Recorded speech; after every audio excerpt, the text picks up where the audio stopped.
With the release of Super Mario 64 in 1996, a 3D Mario platformer proved to be extremely successful. Up until that point, we'd only known the Mario universe to be 2D, and couldn't really imagine what a 3D version would look like. After several years, Wario was finally given the chance to have his own 3D world as well. Today, we look at the first 3D Wario game to ever be released, Wario World. Wario World was developed by Treasure in 2003. Treasure is known for games like Ikaruga and Gunstar Heroes. Nintendo had previously worked with Treasure on Sin and Punishment for the N64, and enjoyed the experience so much that they wanted to bring them on for another project. The Research and Development 1 team, Nintendo's oldest development team, wanted to continue a co-development juncture with a 3D version of Wario. The game was first announced in 2002 at E3, but it was only shown as a tech demo. It wasn't until the following E3 that they showed off the game again, with new levels and gameplay being polished and tweaked. After its release, it was met with pretty positive reviews, though some people complained about its length, stating that it was shorter than the average console title, and it was, quote, Luigi's Mansion all over again. We see Wario sitting on his throne, surrounded by treasure, when all of a sudden the building starts to rumble. A black jewel emerges from a treasure chest and turns into a squid-like creature. The black jewel then throws Wario into a new world, where his castle has become 4 different themed worlds. These 4 worlds are Excitement Central, Spooktastic World, Thrillsville, and Sparkleland. Wario must make his way through these 4 worlds and collect treasure, along with creatures that the black jewel imprisoned in the past called Sprite Links. In the end, Wario then faces off with the black jewel to win back his mansion. Being released for the GameCube, it's no surprise that the graphics are really good. Each world is extremely unique from one another and provide interesting new puzzles or challenges that need to be handled.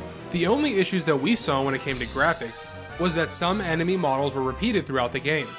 Though it wasn't enough to really be an annoyance, it was a small detail we caught and figured it should be mentioned. Jumping into the game, we instantly see the amount of detail put into the levels. From the lighting effects, the way the water looks, the background, even the foreground, everything looks really nice. There's obviously some textures such as plants that don't look amazing, but that's such a small fault that we really can't complain about it. The music was composed by Norio Hanzawa and Minako Hamano.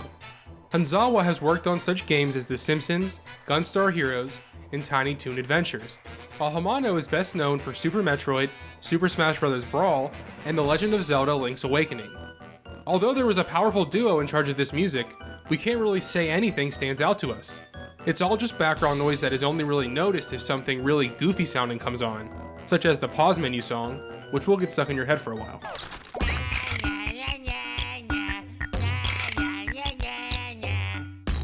Wario's voice is done by none other than Charles Martinet. If you've never heard this man before, then welcome to the world of Mario. Ever since Mario has had a voice, Martinet was the man you've heard. If you're unfamiliar with his work, he also voices Luigi, Waluigi, and many other characters in the Mario universe. Wario World is a hybrid between a platformer and a beat-em-up. You'll be spending the majority of your time beating up swarms of enemies, with your end goal being obviously to reach the end of the level. In order to fight the enemies, Wario has a decent list of moves such as dashing, punching, and even pile driving. However, the most useful move in his arsenal is just spinning the enemy. This seemingly simple mechanic can help you clear out a large batch of enemies, and is actually needed in order to open a gate or raise a platform. We did have some trouble staying on narrow platforms while spinning an enemy, but we didn't know that once you reach full speed you can stop rotating the joystick and simply just navigate Wario around. Which brings us to a feature we first loved, but then grew to hate as we progressed through the game. If you happen to fall off of any ledge on any level, instead of dying as you would expect, you'll fall into a dungeon-like room filled with ghost rhinos. Your goal in this room is to run around and break open boxes to discover a spring that will shoot you back up into the main level. Only one box contains the spring, while the others have bombs, and the placement of the spring is always random. Stepping in the water or getting hit by a bomb or rhino will cause you to lose coins. Once you hit 0 coins, it's game over, and you have to start back from your last save.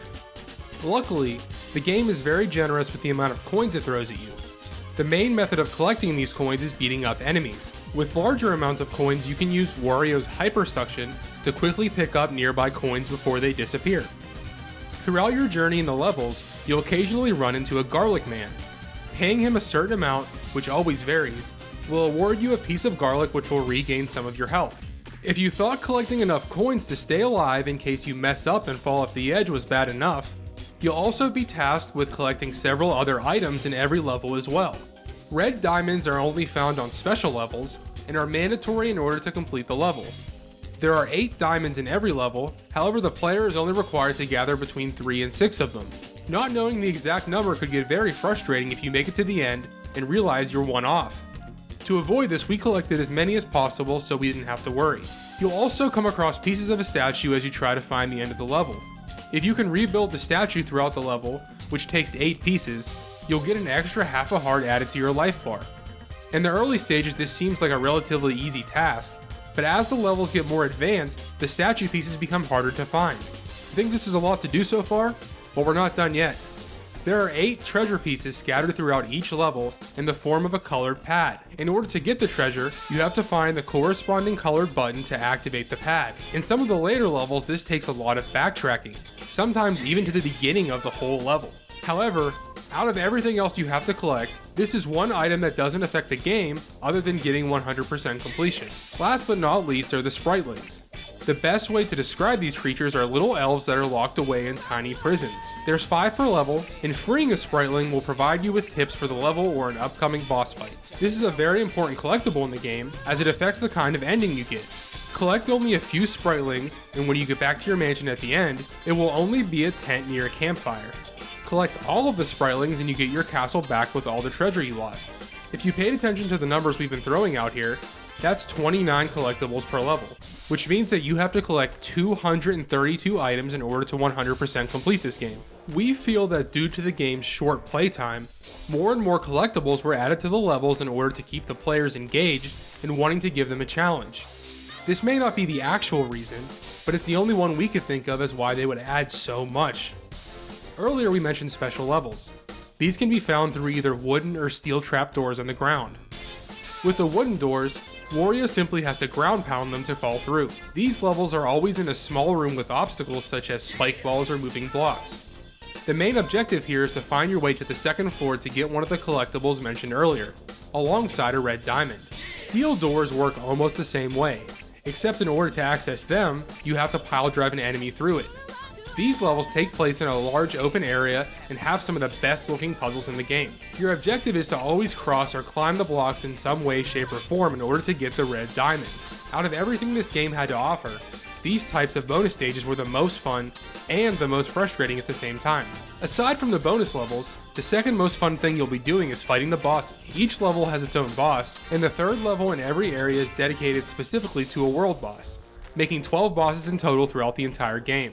Although every boss is relatively simple to beat, learning the mechanics to win will often take a bit of time. We often found ourselves blowing through some of the bosses, while having to retry others over and over again until we could learn the patterns. Even though some of these were actually difficult, the uniqueness of every fight makes it enjoyable.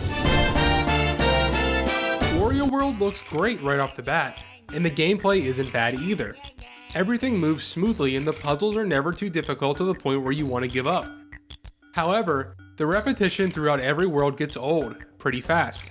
Your experience in every level is met with awe for about 5 minutes until you realize the mechanics are going to be repeated again and again and again. We found ourselves excited for the bonus stages and boss fights, as they were the most challenging part about the game. But other than that, everything else was just bland. The best we could say is that this seems like a really easy game to 100%. You would just have to fight through the boredom to do so, which is a shame. For how good this game looks and plays, you would think that the experience would be pretty memorable, but the repetitious gameplay just brings it down.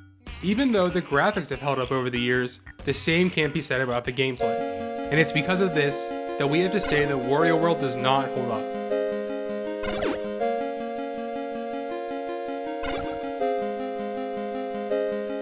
Wow!